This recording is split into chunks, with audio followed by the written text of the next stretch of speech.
Good bad ugly 10 நாள்ல சரியான வசூல் எடுத்திருக்குங்க. பெரிய கலெக்ஷனே எடுத்திருக்கு. நேத்து 10வது நாளுமே நல்ல கலெக்ஷன், 10 நாளுமே பெரிய கலெக்ஷன் அப்படின்னு சொல்லலாம்.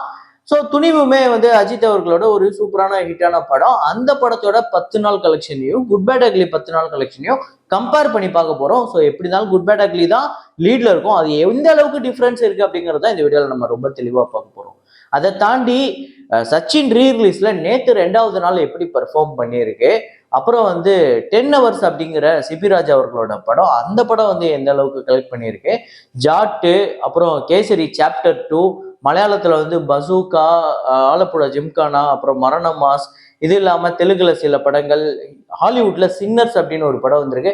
அந்த படத்தோட கலெக்ஷன் எல்லாத்தையுமே இந்த வீடியோல நம்ம ரொம்ப தெளிவா பார்க்க போறோம்.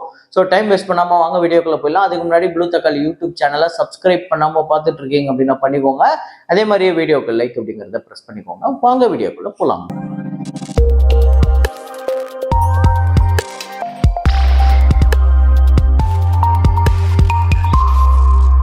நேற்று வீடியோவில் நான் ஒரு ஃப்ரேம் ஒன்று வச்சிருந்தேன். அதை நிறைய பேர் கரெக்டாக கெஸ் பண்ணியிருந்தீங்க. அது என்ன ஃப்ரேம், என்ன படம் அப்படிங்கிறத இப்போ பார்த்துட்டு வாங்க.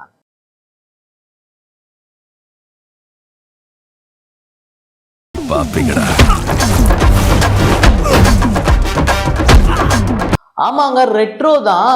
ரெட்ரோல ட்ரெய்லர்ல நிறைய ஷாட் அவ்வளோ சூப்பரா இருந்தது. அதுல ஒரு சில் அவுட்ல கிட்டத்தட்ட அதை பார்க்கும்போது இன்னும் சூப்பர் ஸ்டார் ரஜினிகாந்த் அவர்களை பார்த்த மாதிரி அது அந்த ஹேர் ஸ்டைல் எல்லாமே அந்த ஃப்ரேமை தான் நம்ம வச்சிருந்தோம். நிறைய பேர் அது பேட்டன் எல்லாமே சொல்லியிருந்தாங்க. ரெட்ரோ தான். ரீசெண்டாக அந்த ட்ரெய்லர் நல்லா இருந்தது, ஒரு பெரிய லெவலில் பேசப்பட்டிருக்கு. ஸோ அதை கரெக்டாக கெஸ் பண்ண முதல் 5 பேர் ரஹீல் அகமது, கோகுல்ராஜ், வேல் பேக்ரி, சரண் பெனிஷியா, முகமது ஆதில். இந்த 5 பேர் தான் முதல்ல கரெக்டாக கெஸ் பண்ணிருக்காங்க. இன்னைக்கு ஒரு ஃப்ரேம் ஒன்று வச்சிருக்கேன். அது என்ன ஃப்ரேம், என்ன படம் அப்படிங்கிறத கெஸ் பண்ணுங்க.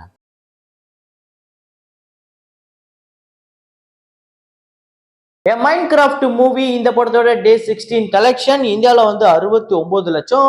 டோட்டலா இந்த படம் இந்தியாவில் 14 கோடியே 49 லட்சம் வசூல் பண்ணியிருக்கு. இந்த படம் டோட்டலா வேர்ல்டு வைடு $662 மில்லியன் கலெக்ட் பண்ணியிருக்குங்க. கிட்டத்தட்ட 5600 கோடிக்கு மேல வசூல் பண்ணியிருக்கு. நேற்று சனிக்கிழமையே இப்படிப்பட்ட ஒரு வசூல்னா இன்னைக்கு ஞாயிற்றுக்கிழமை அதே மாதிரியே ஒரு பெரிய வசூல் தான் வரப்போகுது. அப்புறம் சின்னர்ஸ் அப்படிங்கிற படம் டே 1 நம்ம சொல்லலை. டே 2 பார்த்தீங்க அப்படின்னா 92 லட்சம் வசூல் பண்ணியிருக்கு. டோட்டலாக 2 நாளில் 1 கோடியே 72 லட்சம். சரியா இருக்கு படம் அப்படின்னு ஒரு பக்கம் இந்த படத்துக்கு சரியான ரிவ்யூ வந்திருக்கு. இந்த படத்தோட பட்ஜெட் $90 மில்லியன். வேர்ல்டு வைடு இந்த படம் இந்த 2 நாளில் கலெக்ட் பண்ணுது. அதாவது ப்ரிவியூ ஷோவும் சேர்த்து $26.1 மில்லியன் கலெக்ட் பண்ணியிருக்கு. 222 crores வருது. அப்புறம் ஜாட் அப்படிங்கிற திரைப்படம் டே 10 இந்தியாவில் 4 கோடியே 20 லட்சம், வேர்ல்டு வைடு 4 கோடியே 60 லட்சம். 81 கோடியே 70 லட்சம் இந்தியாலையும், வேர்ல்டு வைடு 92 கோடியே 55 லட்சம். சரியான வசூலை தொடர்ந்து அந்த நல்ல வசூல் வந்தது. அந்த ஓப்பனிங் வீக்கெண்டோட நிக்கல, நல்ல வசூல் கிட்டத்தட்ட அந்த 100 கோடியை கடந்து போகுது. பெரிய வசூல். இவருக்கு போன படம் எப்படி கதார் 2 ஒரு பெரிய ஹிட்டோ அது மாதிரி இந்த படமும் ஒரு பெரிய ஹிட்டு. கதார் 2 ஆனால் அடிச்சு துவம்சம் பண்ணிச்சு. கிட்டத்தட்ட அது ஒரு இண்டஸ்ட்ரி ஹிட் அப்படின்னு சொல்லலாம்.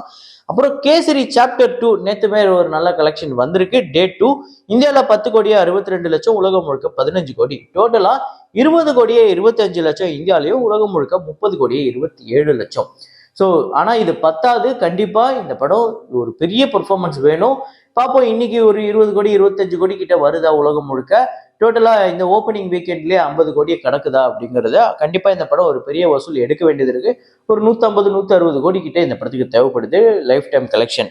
அப்புறம் அர்ஜுன் சன் ஆஃப் வைஜெயந்தி அப்படிங்கிற படம் டே 2 ஆந்திரா தெலுங்கானால 1 கோடியே 85 லட்சம், உலகம் முழுக்க 2 கோடியே 10 லட்சம்.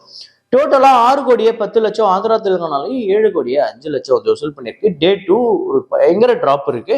43 கோடி இந்த படத்துக்கு பட்ஜெட். அப்புறம் ஒடேலா 2 இந்த படத்தோட டே 3 ஆந்திரா தெலுங்கானால 1 கோடியே 32 லட்சம், வேர்ல்டு வைடு 1 கோடியே 54 லட்சம். ஆந்திரா தெலுங்கானால டோட்டலா 2 கோடியே 95 லட்சமும், உலகம் முழுக்க 3 கோடியே 76 லட்சம். ஸோ இந்த படம் தொடர்ந்து 3 நாளுமே ஒரு சுமாரான வசூல் தான் எடுத்திருக்கு. ஏன்னா படத்துக்கு பட்ஜெட் 24 கோடி. அப்புறம் மரண மாஸ் அப்படிங்கிற மலையாள திரைப்படம் டே 10 கேரளால 1 கோடியே 5 லட்சம், வேர்ல்டு வைடு 1 கோடியே 8 லட்சம். டோட்டலா 15 கோடியே 88 லட்சம் கேரளாலையும், வேர்ல்டு வைடு 17 கோடியே 35 லட்சம் இந்த படம் வசூல் பண்ணியிருக்கு. ஆலப்புழா ஜிம்கானா இந்த படத்தோட டே 10 கேரளால 2 கோடியே 50 லட்சமும், வேர்ல்டு வைடு 3 கோடியே 2 லட்சம். ஸோ டோட்டலா கேரளால 29 கோடியே 32 லட்சமும், வேர்ல்டு வைடு 46 கோடியே 50 லட்சம் இந்த படம் வசூல் பண்ணியிருக்கு. 12 கோடி பட்ஜெட், ஆல்ரெடி ஒரு பெரிய பிளாக் பஸ்டர்.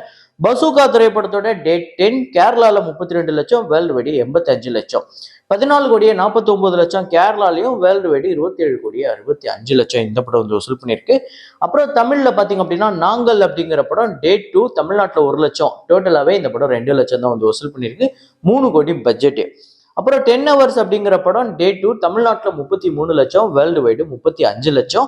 ஸோ டோட்டலா தமிழ்நாட்டுல 57 லட்சமும், வேர்ல்டு வைடு 62 லட்சம் இந்த படம் வந்து வசூல் பண்ணியிருக்கு. டே 1 டே 2 ஒரு நல்ல இம்ப்ரூவ்மெண்ட் இருக்கு. அதே மாதிரியே டே 3யுமே அந்த மாதிரி ஒரு பெரிய இம்ப்ரூவ்மெண்ட் இருக்கும். ஆனா இது இந்த ஓப்பனிங் வீக்கெண்டோட முடிய போதா, அப்புறம் வீக் டேஸ்லயுமே அது தொடர போதா அப்படிங்கிறதுலாம் தெரியும் இந்த படம் ஒரு வெற்றி படம் அமைய போதா அப்படிங்கிறது. அப்புறம் குட் பேட் அக்லி திரைப்படத்தோட டேட் 10 கலெக்ஷன் தமிழ்நாட்டில் 5 கோடிக்கு மேல மறுபடியும் வந்து வசூல் பண்ணியிருக்கு. 5 கோடி 23 லட்சம். ஆந்திரா தெலுங்கானால 12 லட்சம், கர்நாடகால 42 லட்சம், கேரளால 18 லட்சம், ரெஸ்ட் ஆஃப் இந்தியாவில் 3 லட்சம், ஓவர்சீஸ்ல 70 லட்சம், வேர்ல்டு வைடு 6 கோடியே 68 லட்சம் இந்த படம் வந்து வசூல் பண்ணியிருக்கு. டோட்டலா தமிழ்நாட்டில் 128 கோடியே 76 லட்சம் சரியான கலெக்ஷன் எடுத்திருக்கு.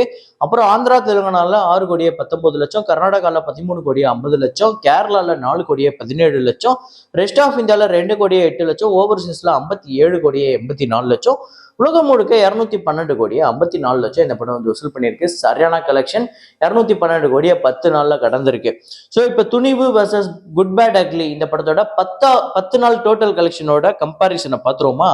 ஸோ துணிவு வந்து தமிழ்நாட்டில் 102 கோடியே 20 லட்சம் 10 நாள் கடந்து, குட் பேட் அக்லி வந்து 128 கோடியே 70 லட்சம், கிட்டத்தட்ட 27 கோடி கிட்ட 26 கோடி கிட்ட வருது டிஃபரன்ஸ். கர்நாடகால 11 கோடியே 35 லட்சம் துணிவு, குட் பேட் அக்லி 13 கோடியே 50 லட்சம், கிட்டத்தட்ட 2 கோடிக்கு மேல வருது. கேரளால துணிவு வந்து 3 கோடியே 85 லட்சம், குட் பேட் அக்லி வந்து 4 கோடியே 17 லட்சம், கிட்டத்தட்ட 30 லட்சத்துக்கு மேல டிஃபரன்ஸ் இருக்கு. அப்புறம் ஆந்திரா தெலுங்கானால துணிவு வந்து 6 கோடியே 20 லட்சம், குட் பேட் அக்லி 6 கோடியே 19 லட்சம், கிட்டத்தட்ட ரெண்டுமே ஈக்குவலா இருக்கு ஆந்திரா தெலுங்கானாவை பொறுத்தவரையும். ரெஸ்ட் ஆஃப் இந்தியாவில் 2 கோடியே 40 லட்சம் துணிவு, குட் பேட் அக்லி வந்து 2 கோடியே 8 லட்சம். ஸோ துணிவு தான் வந்து ரெஸ்ட் ஆஃப் இந்தியாவை பொறுத்தவரையும் லீடிங்ல இருக்கு. ஓவர்சீஸை பொறுத்தவரையும் துணிவு வந்து 53 கோடியே 25 லட்சம், குட் பேட் அக்லி 57 கோடியே 84 லட்சம். ஸோ துணிவு தான் வந்து ஓவர்சீஸ்லேயே அஜித் அவர்களோட கெரியர்லேயே பெஸ்ட் அப்படின்னு சொல்லப்பட்டது. இதை அந்த படத்தையும் தாண்டி வந்திருக்கு. ஸோ டோட்டலா வேர்ல்டு வைடு கம்பாரிசன் பார்த்தீங்க அப்படின்னா 179 கோடியே 30 லட்சம் துணிவு வந்து கலெக்ட் பண்ணியிருக்கு உலகம் முழுக்க 10 நாள்ல. குட் பேட் அக்லி வந்து 212 கோடியே 54 லட்சம். ஸோ 250 கோடியை இந்த படம் நெருங்குமா இல்லையா அப்படிங்கிறது உங்களோட ப்ரெடிக்ஷனே கமெண்ட்ல போடுங்க. அடுத்ததா சச்சின் திரைப்படத்தோட ரீரிலீஸ் கலெக்ஷன் டேட் 2. ஸோ இந்த படத்தோட வசூலை சொல்ல போது மட்டும் நம்ம ஏதாவது மாஸ்க் ரிஸ்க் போட்டு மூஞ்சியை மூடிக்கணுமா, இல்லை ஏதாவது எடிட்டிங்ல பிளர் பண்ணிக்கணுமா என்னன்னு தெரியல. ஒரே கன்ஃபியூஷனா இருக்கு. ஏன் சொல்றேன்னா, ஒரு 2-3 பேர் சுத்துறாங்க. அவங்க என்ன சொல்றாங்கன்னா, உனக்கு இந்த படத்தோட வசூல் சொல்லும் போது மட்டும் மூஞ்சி இவ்வளோண்டு மூஞ்சி மாதிரி போகுது, இந்த படத்தோட வசூலை சொல்லும் போது மட்டும் அப்படி மூஞ்சி பிரகாசமாகுது அப்படின்னு சொல்லிட்டு ஆராய்ச்சி எல்லாம் பண்ணிட்டு இருக்காங்க. உண்மையிலே இந்த அளவுக்கு டீட்டெயிலா ஒரு யூடியூப் வீடியோவை ஆராய்ச்சி பண்ண முடியுமா அப்படிங்கிறதெல்லாம் யோசிச்சாலே பெரிய விஷயமா இருக்கு. ஸோ இந்த படம் டேட் 2, அதாவது சச்சின் ரிலீஸ் டேட் 2 தமிழ்நாட்டில் 1 கோடியே 54 லட்சம் வந்து வசூல் பண்ணியிருக்கு. வேர்ல்டு வைடு 1 கோடியே 82 லட்சம். ஸோ டோட்டலாக தமிழ்நாட்டில் 3 கோடியே 90 லட்சமும், உலகம் முழுக்க 5 கோடியே 20 லட்சம். ஸோ 5 கோடியே கடந்திருக்குங்க 2 நாள்ல. இதை கில்லி படத்தோட நிறைய பேர் ஒப்பிட்டு இந்த படம் கில்லி அளவுக்கு கலெக்ஷன் வரல அப்படின்னு சொல்றாங்க. கில்லி அளவுல இந்த படத்துக்கு ஒரிஜினல் ரிலீஸ்லயும் கலெக்ஷன் வரல. கில்லி அளவுக்குல வேற எந்த திரைப்படம் ஓப்பனிங் டேல அவ்வளவு கலெக்ட் பண்ணிச்சுன்னு யாராவது சொன்னா நல்லா இருக்கும். ஏன்னா கில்லி தான் இந்தியாவிலே ஹையஸ்ட் ஓப்பனிங் டே ரீரிலீஸ் கலெக்ஷன். அது இனிமே வேற எந்த படத்துக்காவது அப்படிப்பட்ட ஒரு மேஜிக் நடக்குமா எனக்கு சத்தியமா தெரியல. ஒருவேளை அப்படி இந்த படம் கண்டிப்பா ரிலீஸ் பண்ணா அதோட அதிகமாக கலெக்ஷன் பண்ணும் அப்படின்னு நீங்க நினைக்கிற ஒரு படத்தை கூட நீங்க கமெண்ட்ல போடுங்க. ஆனா இந்த சச்சினோட ரீரிலீஸ் கலெக்ஷனுமே ஒரு பெரிய லெவல கலெக்ஷன் தான். 2 நாள்ல 5 கோடி இல்லைய அளவுக்கு நம்ம அதை கம்பேர் பண்ண வேணாம் அப்படிங்கிறது தான் என்னோட வேண்டுகோள். ஸோ அதை தாண்டி இந்த படம் இன்னைக்கு எப்படி பெர்ஃபார்ம் பண்ண போகுது, மற்ற வீக் டேஸ்ல எப்படி பெர்ஃபார்ம் பண்ண போகுது அப்படிங்கிறத பொறுத்து வந்து பார்ப்போம். இதே மாதிரி ஒரு வீடியோல இதே மாதிரி கலெக்ஷன் ரிப்போர்ட்ல மீண்டும் நான் உங்களை சந்திக்கிறேன். Signing off Rahman.